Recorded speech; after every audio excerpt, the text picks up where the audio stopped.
electrician knows how to connect the wire to the right place to let the current flow. So Daddy's a bit of an electrician. She knows how to join the wires together. When she was with you, you had her attention 100%. And she made you feel special. She made you feel that nobody mattered in that moment except you. I stopped in front of her and she actually said something to me that was, to me, it was so powerful. And all of a sudden, I completely started sobbing. And I want to tell you, no one has ever made me cry in my entire life. I mean, even when my parents died, I didn't shed a tear. I don't cry.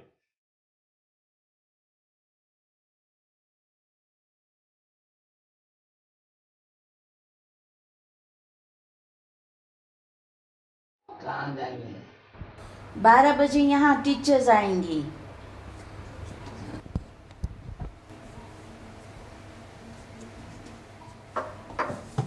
She does this every time I put powder on. She takes my sari and she wipes her face with it. Behind those fragile little hands, there is a great story to tell. A story that is now more than 100 years old. It's an extraordinary story, one that speaks to the heart of humanity. Also, wherever she goes, she'll always go to Baba's room before she leaves. For the past 20 years, Hansa Chapaneri has witnessed this story unfold, looking after Daddy with tireless care wherever she goes. बाबा को मिलके फिर खाएंगे. ऐसे भी खा सकते हैं ना याद में.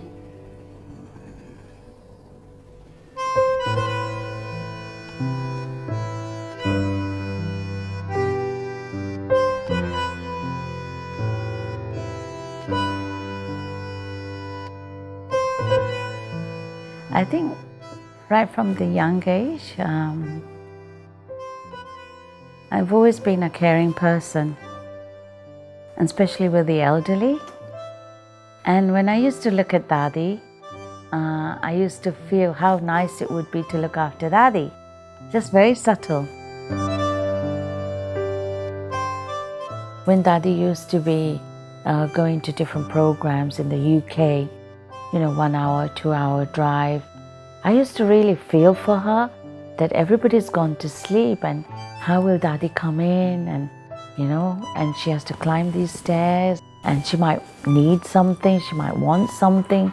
How can I go to sleep? Everybody's gone to sleep. Who will help her? I used to have these feelings, Every detail is highly significant in Daddy's story, every step she took.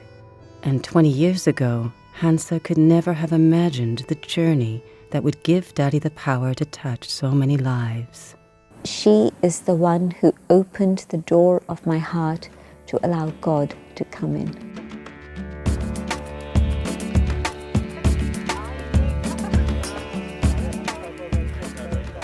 It happened in the first week of April in 1968.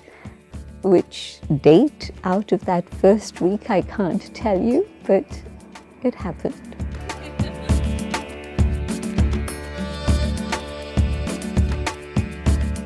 What happened was she spoke to me about conscience, and that was a very important trigger because I'd been thinking about choices and how to make choices and feeling that I didn't have enough capacity to be able to make my choice. Permissive society, Western traditional society, Hindu society, I didn't know which way to go. And she picked up on that. And so she talked to me about cleaning the conscience. And I said, how? She said, meditation. So then I came back that same evening to start my course.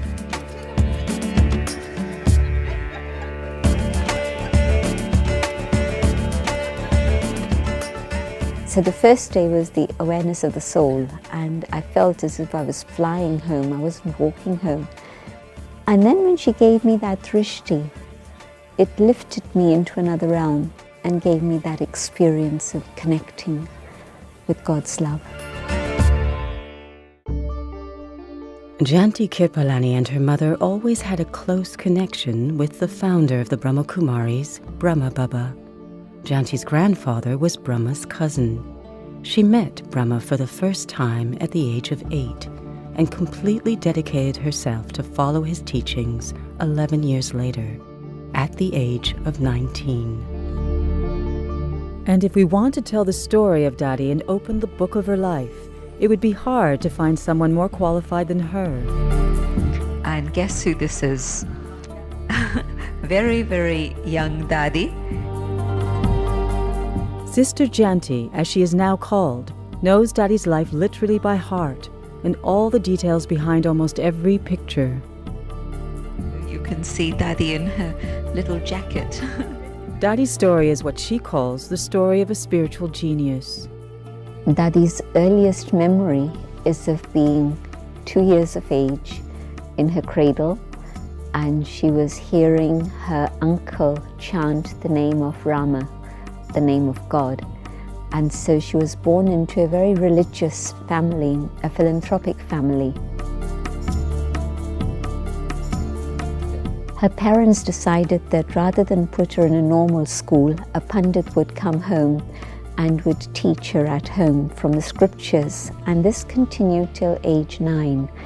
And at that time then she went to school just for 3 years, and in 3 years she managed to pass 6 different levels. She was a bright student, as you can imagine. And age 11, she said to her father, it was time to study science at school. And she said to her father that science might change my mind about God and take me away from God.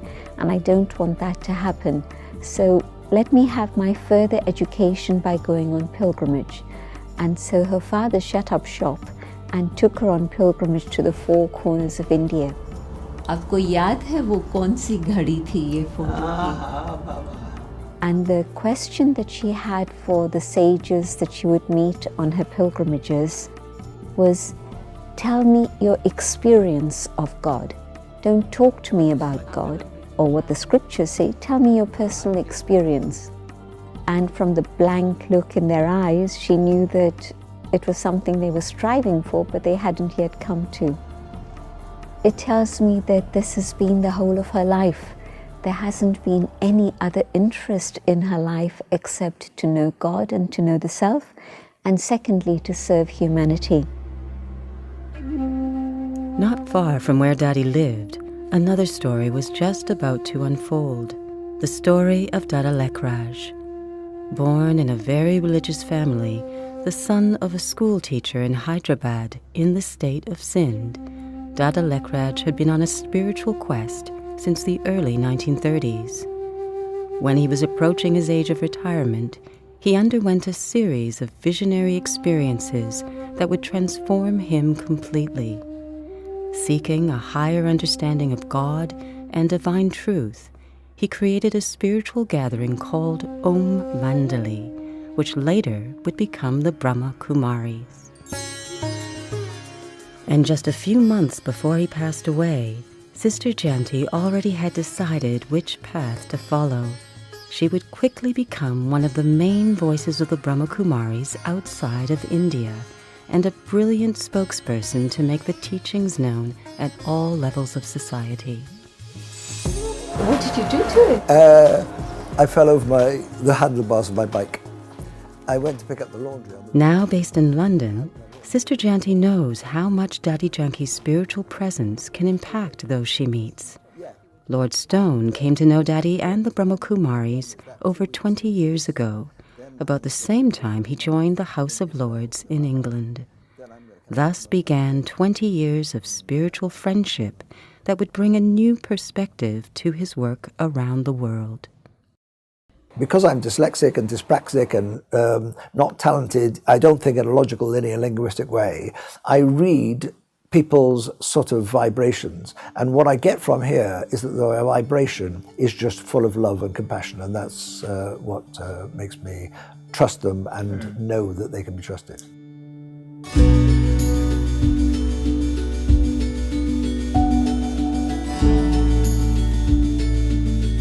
Now, what the Brahma Kumaris and Daddy Janki in particular taught me was that there isn't only one truth. That there's your truth, Andrew, from your culture, and there's their truth from their culture. And that what you have to do is to open your heart and realize that people have different truths. And the trick is to work out how these different truths can live together. And therefore, you listen to somebody more intently. You understand why they believe what they believe, and you accept that they believe that, and you know that you believe something else, and then say, well, how can we work this out together? Now, this has been massively helpful for me. I'm working at the moment with Palestinians and Israelis and Egyptians and Jordanians, and what I'm able to do, and they all can feel this, is that I understand their narrative. I believe it, and I believe it as their narrative. I don't believe it as my narrative, and I try and share mine and say, look, how can we work this together? When Daddy Janki talks to 500 people in a room, she doesn't talk to the crowd, she talks to everybody individually. You see her looking at everybody's eyes, even though she does drishti afterwards. Even when she talks, she looks at every individual as she's talking. In fact, she sits for a moment and looks at everybody, and then everybody knows that she's talking to them. And that's how she enables them to get in touch with their best part. To enable others to get in touch with their best part, this could well summarize Daddy's life. Now well over 100 years old, her love for her close friends is always moving to watch. Her fragile little hands and her magic eyes seem to have served all her life to do just that, to enable others to get in touch with their best part.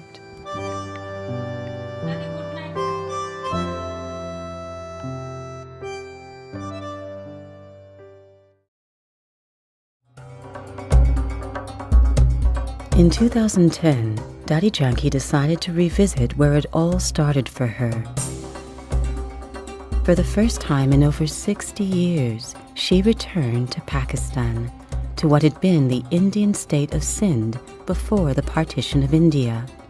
This was where she was born in 1916. In 1937, Brahma Baba had just created a trust to which he surrendered his wealth. The trust was composed of young women to look after the growth of the movement. For Daddy Janki, this was walking in the footprints of her past, when she met Brahma for the first time in that year of 1937. She was out in the park in the early morning hours with her father, and she saw this person coming towards them. And afterwards, she said to her father, "Did you see that?" And it was clear that he hadn't noticed anything different. It was just courtesy and hello, and you move on. But what she saw was light. She didn't see this man, she saw this amazing glow of light. And that made her understand that something very unique had happened. And when she investigated further, she found the teachings that were being shared through this man. At that time, Daddy was only 21 years old, and before being able to fully join the group, she had to find ways to leave a painful marriage that was imposed upon her. When Daddy finally moved in with the other women, she was asked to take on a very special responsibility.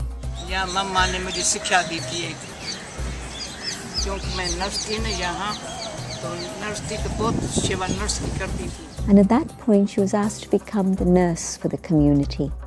And she took on that role of nursing anybody who was not well and taking care of them, even though her own physical health had never been strong. She'd already been through pneumonia and TB and all sorts of things. But her love for service was such that she took that on, and they only called a doctor twice within the space of 14 years for a community of around 300.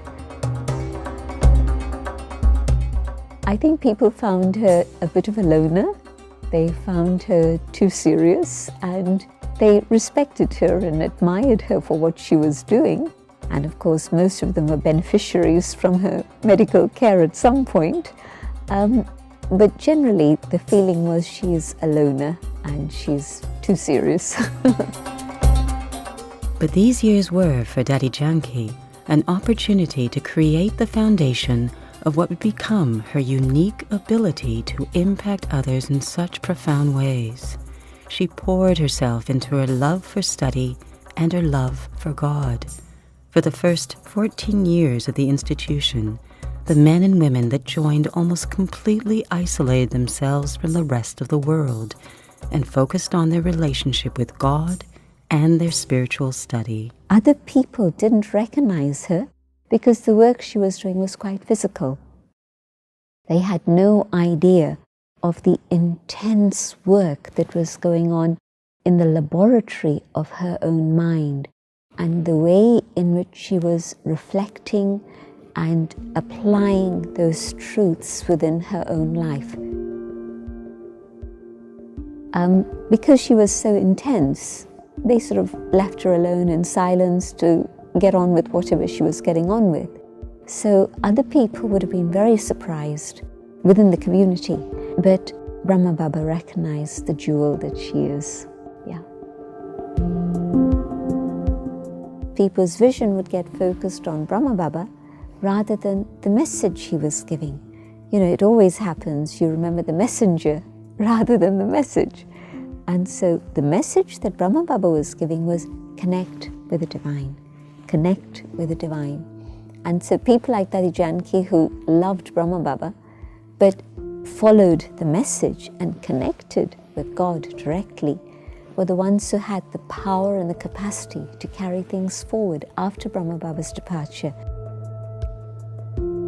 जब भी मैं कुछ मुख से बोलती हूँ, पहले silence से जाती हूँ, साखियों को देखती हूँ, संसार में मनुष्यों की एनर्जी कितनी उतरती कला में है, ये रियलाइज होना चाहिए। चढ़ती कला में कैसे जावे, चढ़ती कला में दो बातों की शक्ति लेके जाती है, एक आत्म शक्ति, दूसरा परमात्मा के कनेक्शन की शक्ति, एनर्जी बनती है।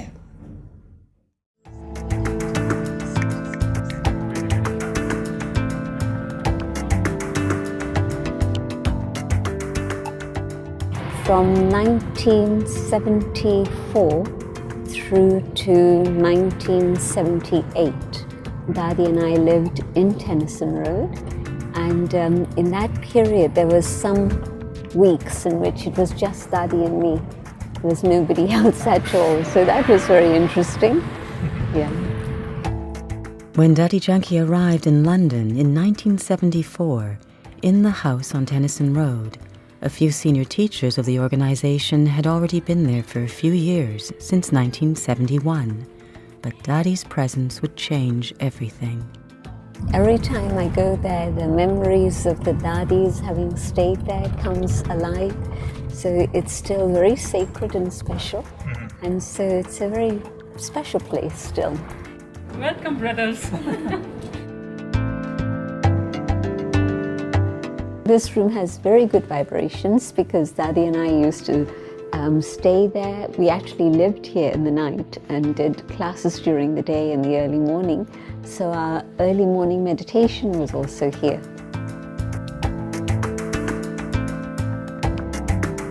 The world was very different. We didn't know about terrorist attacks. We didn't know about suicide bombs. It was a very different world. It was around that time that meditation had just come into vogue and people were thinking about, the flower power people. Have you heard of them? The dining table was there and the cooking area was here.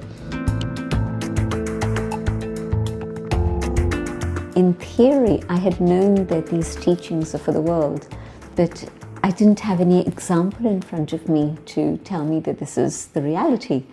And now I was seeing people of different culture, different race, different religion come, and the way Dadi would explain to them. I would do some of the teaching, but Dadi would then meet with them, explain further, answer their questions, and then nurture them through the whole shift from being out there in the world to becoming a yogi. Still living out there in the world, but now with yogic principles.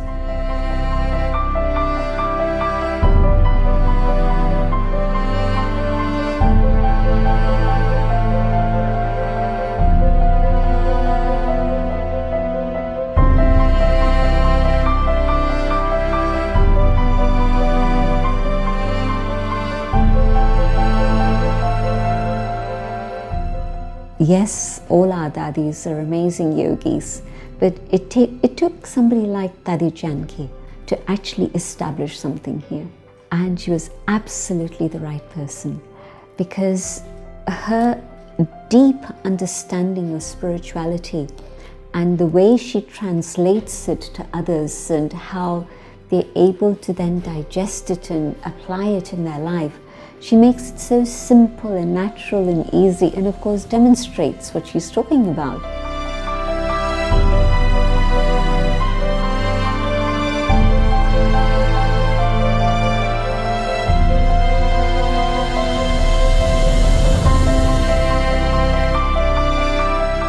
सच्ची दिल है, मजबूत दिल है. When there's a true heart, it's a strong heart. हम किस पर depend नहीं हैं. I don't have to depend on anyone. भगवान को साथी बना लिया है. If I make God my companion, भगवान हमारा साथी है. so God is my companion. Okay? Thank you. Om Shanti.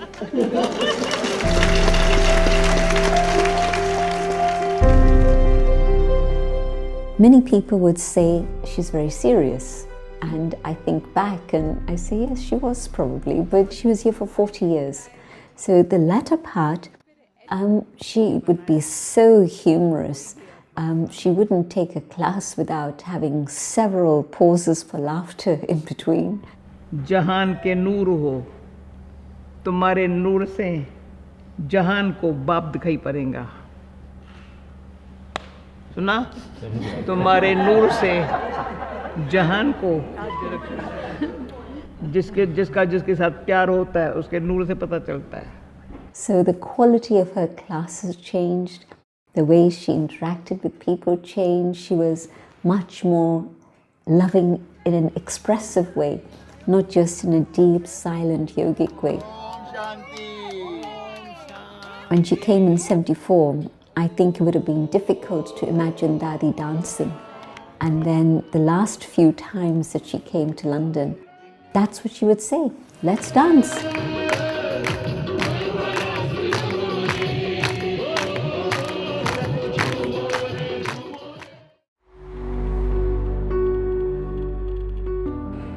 From a small little apartment on Tennyson Road, Dadi Janki brought the Brahmakumaris to the level of a full international organization.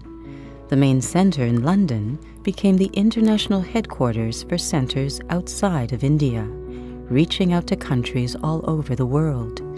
And every location would develop a unique relationship with Dadi Janki. So her faith and her commitment created this building. I absolutely believe that. Architects were involved, contractors were involved, financial people were involved, engineers were involved, of course, but it was Dadi's faith and commitment that actually made it a reality. And the same for Oxford.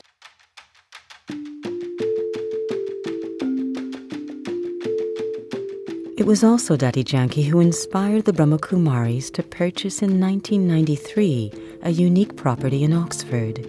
This would become a retreat center where thousands of people would come every year for spiritual renewal.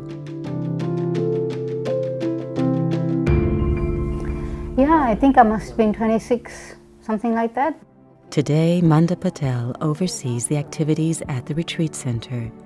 Looking back at her life shows clearly how much it was her relationship with Dadi Janki that helped shape her destiny.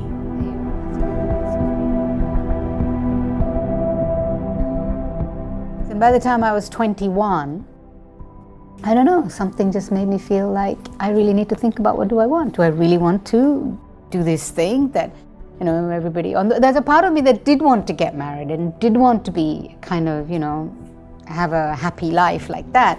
But then there was a part of me that felt that there's got to be more to life than that. There's just got to be more. She really had an impact on me from the first moment I met her. And somehow the things she would say about me made me feel that I would know myself through her. And I think I'm not the only one that she's done that for. She's done that for a lot of people. And I think her speciality really is that she makes you feel seen. The moment you're in front of her is that there is nobody else that exists for her except you in that moment.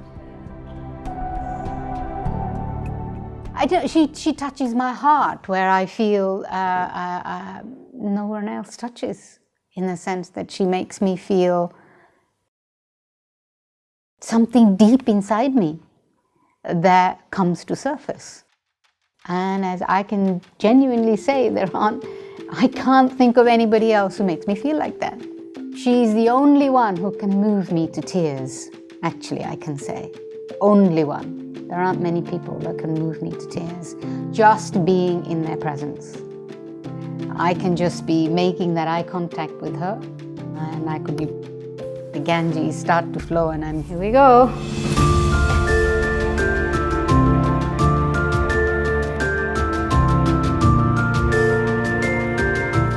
Well, she worked on me a lot. Sometimes she worked on me with love, and sometimes she worked on me with taking a little stick when I was misbehaving a little bit.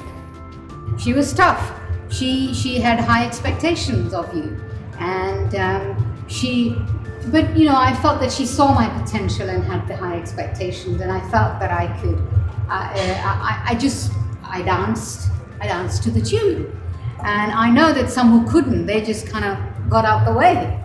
She always had a very high vision for people. When she saw the potential, she never let go of that, even when they didn't see it.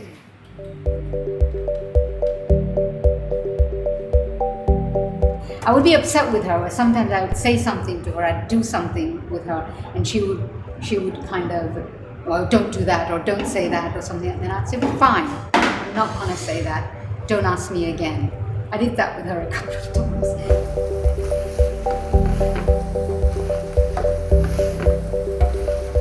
And I have to say, she played different roles for me. She was a teacher, she was a friend.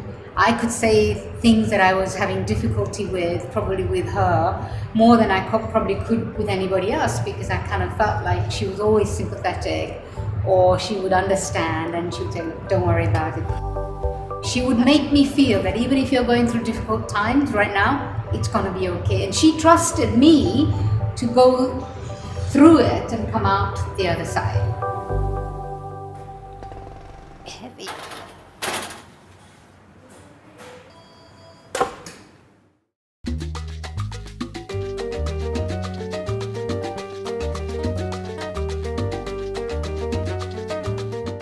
I'm in the garment business, and actually the company I work for is the largest men's sportswear company in the United States currently. And the job that I do is called sourcing. So what sourcing does is when the designers design the collection, it's our responsibility now to make it a reality. So we have to find the fabrics, we have to find the fabric mills, we have to be concerned about the quality of the garment, and we have to ensure that the garments arrive into the United States on time. It's nothing, it's easy as pie, and my stress levels are low, etc. No, I do actually have high blood pressure. Oh my God, this is the biggest meeting we've ever had. Brad Arkin is highly skilled in interacting with others. But when he met Daddy Janki after joining the Brahmakumaris in 1986, nothing magical happened.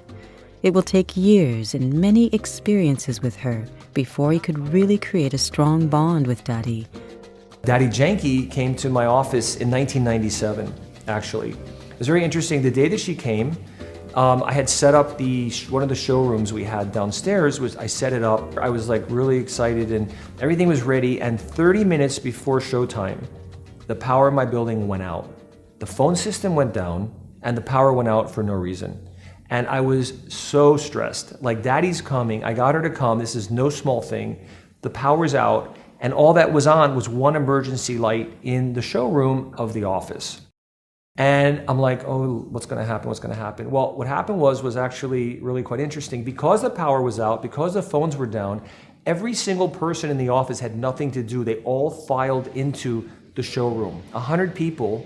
And I was expecting maybe 15, 20 max, because this is back in 1997. So, some people might have been curious, but, most people weren't interested. And he said meditation, it didn't mean anything to anybody at that time. And since we're an import company, she told everybody, which was really amazing. She says, you have to import power from God and export that power to people. And actually, one of the salesmen in the room, who was like a real jokester, real character, told me that in the meditation, he actually had a vision of Christ in the showroom. And after that, everybody was totally touched. For years later, everybody, I go in their cubicle, people kept for 10, 15 years, they kept the program up, and Daddy's little, some little note card that they give out of the program, they kept it up like pinned on their walls.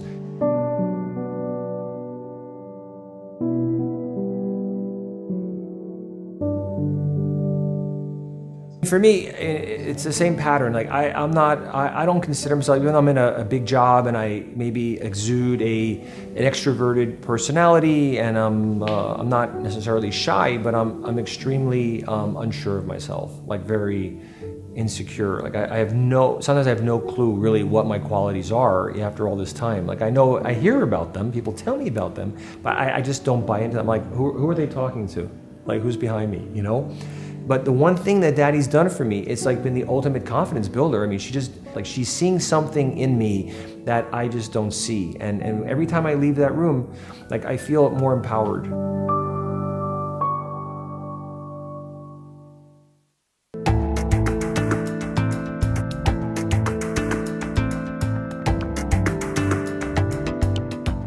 As the world keeps on moving at a fast speed in a spin of constant change, Daddy Janki's ability to remain so determined to share God's love with the world seems to give to many the strength to return to the spiritual core of their being. Okay, so this is a very personal story. So I have no capacity to love myself. I find it very difficult. I can love other people, but then when I try to love myself, I find it very difficult because, as I say, I had an abusive childhood. Daddy tries to reverse that, and she can. And she is massively perceptive. So, if I can tell you, so about 10 years ago, when she was 93, and I'd been coming here for 10 years, at the end of a talk to everybody, she offers you toli, which is a lovely sweet, which I like, which is grown with love and picked with love and cooked with love and given with love. She gives you toli, and she gives you drishti, which is she's channeling love into your eyes. She does it with 50, 100 people, each individually after every talk. So I'd been coming here for some years. I kneel in front of her, I take the toli, I look at her, and she said, see me afterwards. So I thought, oh, what have I done wrong? So I had to wait till everybody finished. I go to a room, I take my shoes off. She said, Andrew, I've been giving drishti to millions of people and I give you drishti, and everybody knows that I am a spiritual being and I can channel from God and give you love. Everybody else opens their heart and takes it. You sit down there and you try to give me drishti, Andrew. She said, I'm 93, you cannot seduce me. I am telling you, you have to open your heart and let me give you love, okay? And I'm going to do it now.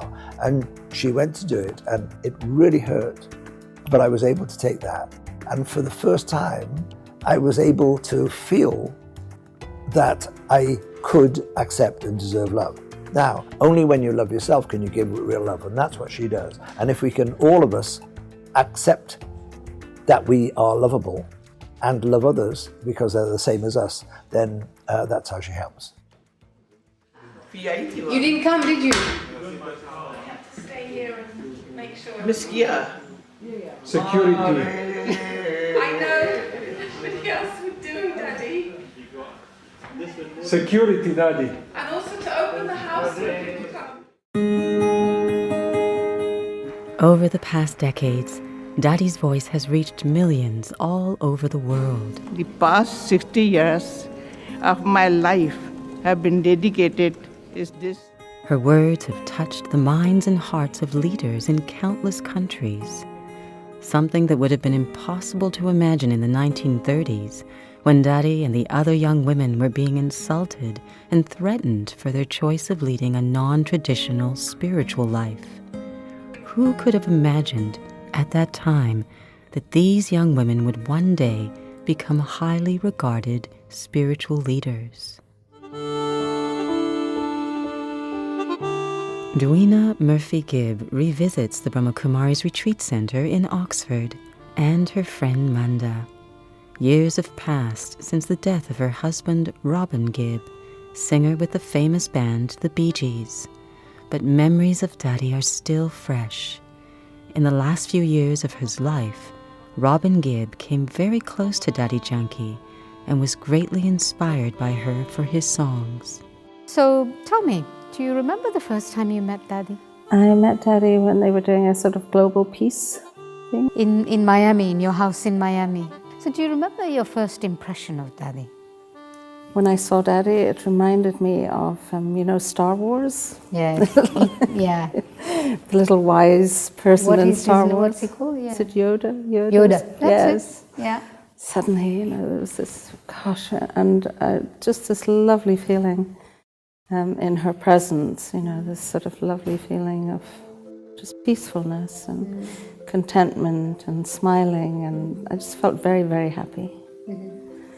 I think she has that effect on everyone, just makes them feel happy. Mm.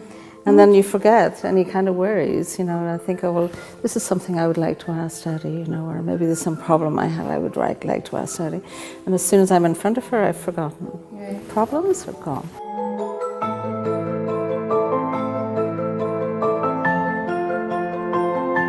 I actually witnessed Robin meeting Daddy a few times and always felt his willingness to come and meet Daddy and be with her.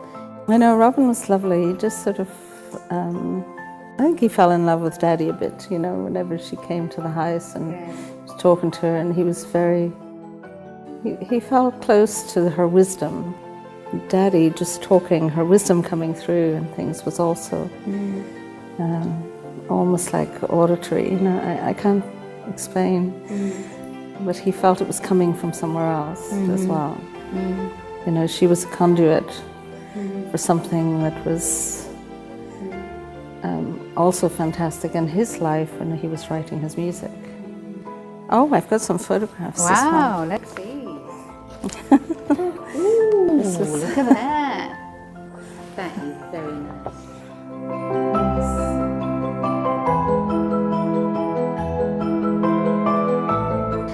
That Robin had written a song, didn't he? Yes, Mother of Love. Yeah, tell me about that song. He was inspired to write the song, Mother of Love.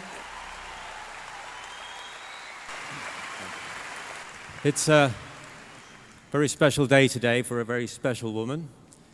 Daddy Janki is 90 years old today. Being 90 is a great achievement in itself, but she's a very, very special woman and a great inspiration to me. And this next song is a brand new song that I wrote for her. I know we were going to Wembley, and he still had it written on the paper. Do you remember? He was actually holding the paper, reading it as he was singing. Everything we have in life is changing.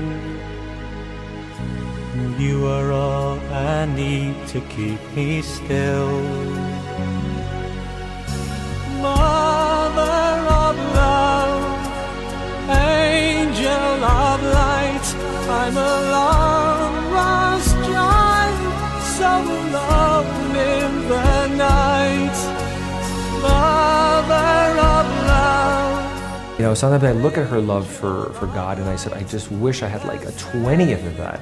Like, where does that come from? You know, even when she said she was, even before she came to the Brahma Kumari, she had a love for God. I never did. I had a respect, you know, but I had an awareness there was a God, but I had no feelings of love or devotion at all. Keep me warm, always be my lighthouse in the storm. Sometimes I just want to taste that for like 1 second. Like, what is that like? Mother of love, angel of light, I'm a long lost child, so alone in the night. Mother of love, angel of light, you have saved this soul, you have woken me, Mother of love.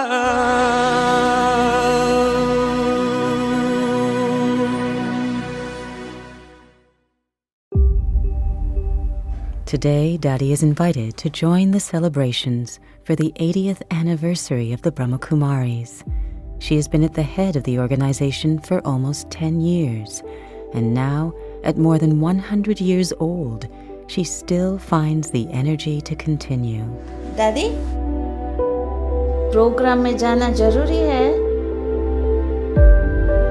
लोगों को मिलना है। क्यों नहीं गुजारा? उसमें कुदरत लिखा है, सच्ची दिल पर साहिब राजी। तो मैं फिर हिम्मत बच्चे मदद बाप, नियत साफ, मुराद जो संकल्प कर रहा है ना हो जाता है। परमात्मा बाप कौन है, कैसा है, उसको पहचानने से जो ताकत आती है, ताकत सबको काम करती है।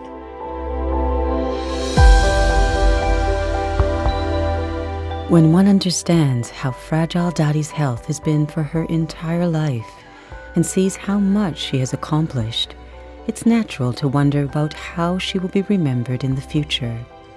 Will this exemplary life become a memorial to inspire spiritual seekers to uplift their own lives?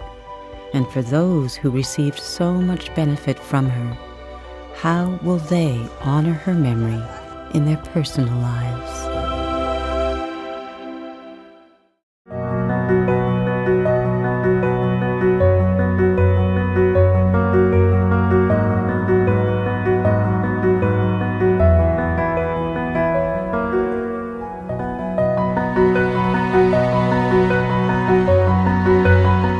When then she became less and less present, you felt that missing.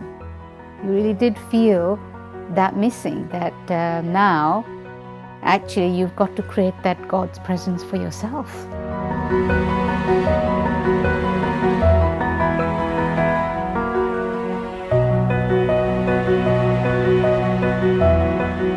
And nowadays people are asking me, like, I need to meditate. The other office we have in New York asked if they could have meditation classes as well. And I never actually pushed it. Human Resources approached me about it. They said, can we have meditation on site? My thing, when Daddy does leave, it will be a big loss. But the only way to honor, her life will be to, to become everything that she's pumped into me. One day I hope that I will actually, make good on all of those things that she has told me about myself. I feel that I need to honor her and what she's all the time I spend with her by actually doing that.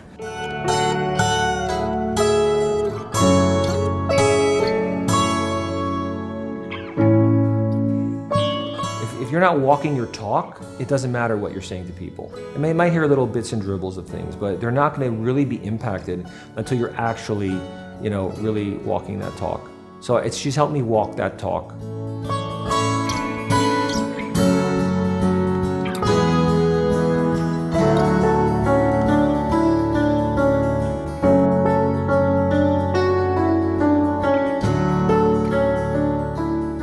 I realise this is a film dedicated to Daddy, and therefore I think that what you'd like me to say is that what I feel now and again is Daddy's love, and it helps me. But no, the way she influences more than anything else is that when I feel I'm just going the wrong way, I see that finger going like this, and I can see Daddy saying, "Andrew, don't do that," and that happens quite often.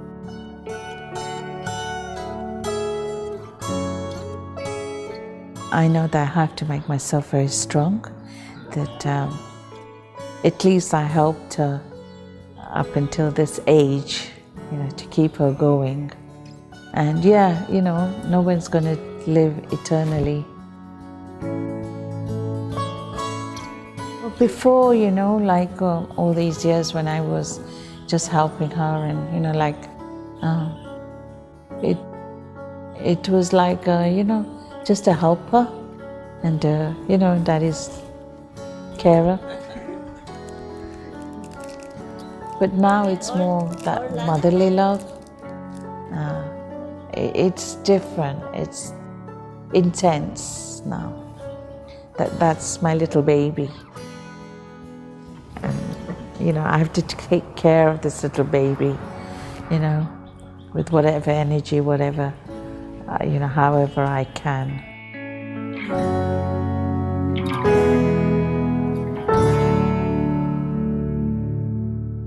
हाँ दादी, क्या चाहिए?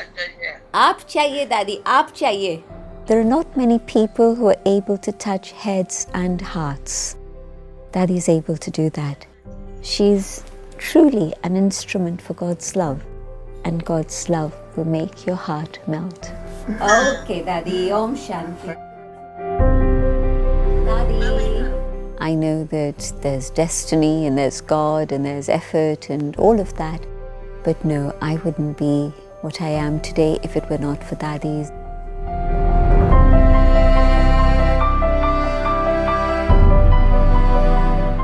The hearts and lives she's touched, this is the legacy. And just like people here in this room, we've all been touched by Daddy. And so I think that this is maybe the biggest legacy you can leave, touching people's lives.